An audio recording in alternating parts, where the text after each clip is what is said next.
This is episode 24.3 of Oh My God, What the Fuck Bible, a new, much funnier translation of the entire Hebrew Bible, written by me, David Tuckman. I'm coming to you from my living room, slickly edited over some room tone to make it sound like I'm whispering to you before the show. Each month on the show, a guest joins me to read as much of the Old Testament as they can while I make fun of it. This month, I'm joined by Jewish rapper extraordinaire Ylove as we read I Was Revealed, aka Va'era, the second portion in the book of Exodus, which I call Names. Ylove sang a few songs at the live show, but unfortunately we couldn't record them properly to share with you. We might reference them, and I'm sorry you couldn't hear them, but it's just another reason to come out to the live shows. Speaking of live shows, the next one will be at Beauty Bar in New York City on October 27th with Rish Groner at 8 p.m. and online soon after. Enjoy!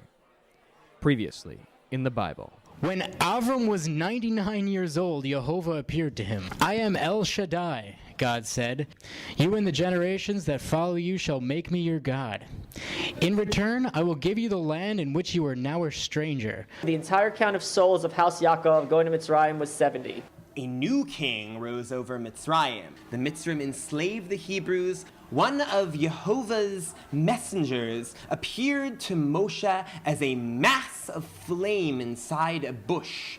Elohim called to Moshe from inside the bush, I am the Elohim of your fathers, the Elohim of Abraham, Yitzchak, and Yaakov. Go to Pharaoh and take my nations from Mitzrayim. Moshe and Aaron went to Paro. Please, let us go. Don't give the people straw to make their bricks like you did yesterday and the day before. Paro commanded his slave drivers. The sons of Israel saw how screwed they were. I am Hashem, Hashem said to Moshe. Say everything I say to you to Pharaoh, king of Mitzrayim. I will harden Pharaoh's heart and make a whole lot of signs and wonders in Mitzrayim. All the water in the river turned to blood. For thousands of years, we've been under the impression the Bible was meant to be taken seriously. Finally, a new translation that'll change all that. This is Oh My God, What the Fuck Bible! Yeah!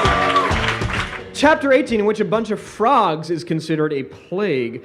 Exodus 7:25 to 8:11. Now you might have lost track of the time. Now we're 7 days later. 7 days have passed since Hashem struck the river. Wait, I thought Moshe and Aaron did the hitting. Also, isn't the river still full of blood? We never got rid of that. Right. This is still a pressing issue in their domestic relations. It's been 7 days since they had potable water in the country, but they're still going strong. They've already established the Office of Blood Management, and they've been working through it. It's in committee. They all just turned to vampires. Go to Pharaoh, Hashem said to Moshe, and say, this is what Hashem said. Send my nation so they can serve me. If you don't send them, I will cover your borders with frogs. The river will teem with them. The blood river. They'll rise out of the river and come to your homes, your halls, and into your beds. They'll go to your slaves' houses and those of your people, creeping into your ovens and into your kneading bowls. So if this was France, they'd just be totally cool with it and bake them, but... The frogs will be inside you and your people. Literally inside them. The commentaries say they'll crawl into their intestines, hamster and Richard Gere style. What movie is that where the frog jumps out like Alien style? I don't know. There's that story at the beginning of... Oh, is that a Mel Brooks thing? Spaceballs. Spaceballs, that's it. Yeah. That's what I'm thinking of. Can never say that joke in front of a Jewish crowd and expect someone not to know it. Yeah. Tell Aharon, Hashem said to Moshe, hold your staff over the rivers, canals, and ponds. Raise the frogs. Release the frogs. They will descend on Mitzrayim. Wait, what happened to warning Paro first? I feel like we kept skipping that very important part. Aaron raised his hand over the waters of Mitzrayim, brought forth the frogs, and covered Mitzrayim. The magicians also inundated Mitzrayim with frogs, using their spells. Well, oh my God, the magicians are really kind of screwing over their own country, but I feel like it's again them just waving their wands and be like, see, we did that. We now have twice the blood and twice the frogs. Yes. Not helping. They're just doing wonderful things. Not for helping. their country. Pharaoh summoned Moshe and Aaron. Beg Hashem to take these frogs away, he said. Really though, why frogs? This was probably written by the same person who came up with the Pillar of Salt. I'll let your people go if you do. They can make sacrifices to Hashem. Now, here we go. They created twice the frogs. Beg Hashem to take these frogs away. Maximum frogs with no exit strategy. This is such a foreshadowing. You have the honor of deciding when to let us go, Moshe. Oh, said. Moshe, diplomatic to the very end. Then I will beg for you, your slaves, and your nation. I'll ask Hashem to take away the frogs that are in you In your butt. and your house. They'll only be in the river. Tomorrow, Pharaoh said, as you wish, like Princess Bride. Yep. As you wish, and you will know that there are none like Hashem, our Elohim. The frogs will leave you, your house, your slaves, and your nation. They'll only be in the river. Why is he so focused on the river? He's like a 5-year-old who just learned where frogs live, I think. You know where frogs live? They live in vans down by the river. Moshe and Aaron left Pharaoh. Moshe screamed at Hashem about the frogs, like he told Pharaoh he would. Hashem listened to Moshe. The frogs died in the houses, the courtyards, and the fields. So now they have rancid, rotting, dead frogs. No water. They piled no water. It's still blood. They piled them in massive heaps, and the land stank. When Pharaoh saw relief had come, he hardened his heart. This is relief? Yeah. When Pharaoh saw relief had come, he hardened his heart. He didn't listen to them, just like Hashem said. I feel like this is a pattern that might repeat itself, but that's chapter 18. Let's hear it for chapter 19, or let's just read it, in which... Chapter 18, yeah, chapter 19, in which you won't believe what Aaron does with dust. Exodus 8:12 to 8:20. Did you find out about my boy Aaron and doing dust? No. Oh, sorry. This is totally different. All right. No, let's talk about that later. in which you won't believe. So, tell Aaron, Hashem said to Moshe, smack the dust with your stick. There will be lice everywhere in Mitzrayim. As Teddy Roosevelt once said, speak softly and carry a magic stick. The stick brings about the lice. Yeah. All right, just go on. That's what they did. Aaron hit the dust of the earth with his staff. Oh. Lice were on every man and animal. All the dust in Mitzrayim became lice. All the dust. That's a lot of lice. But at least there was no more dust in Egypt, so the housekeepers had a good time. Mitzrayim's magicians tried to make lice. They couldn't. Every man and animal was covered with lice. This is Elohim's finger, the magician said to Pharaoh. Specifically the middle one. Pharaoh's heart was strengthened. So that's oddly a positive word as opposed to hardened. I don't know. I mean, strengthened is vayikzach. I don't know how that happened, but that's what happened. He didn't listen to Moshe and Aaron, just like Hashem said. Get up early, Hashem said to Moshe, and go to Pharaoh when he's getting out of the water. Again, at bath time, at bathroom time, let the guy play with his freaking duckies. This is like vaguely mafia movie-esque, though, I think. Like meeting the guy when he goes to take his bath. They're sitting in a bathhouse in a schwitz with Paro. I want you to imagine how that must have smelled. Yeah. He's standing in a river full of blood next to a bunch of dead, dying, decaying, rotting frogs and flies and lice. Yeah. And this is a regular AM diplomatic visit. And he's still okay not sending the people. Tell him, this is what Hashem says. Send my nation so that they can worship me. If you don't send my nation, I will send the Swarm. The Swarm! First Wu-Tang concert on record. If you don't send my nation, I will send the Swarm. To you, your slaves, your country, and your house. The Swarm will fill Mitzrayim's houses, not Foursquare, but the Swarm will fill Mitzrayim's houses and the land you are on. So this is a tricky one. Everyone says it's wild beast, but Arov, which is the word, just means like a mixture. It can mean, Erev means evening, the mixture of day and night. So it's just the Swarm. I like that.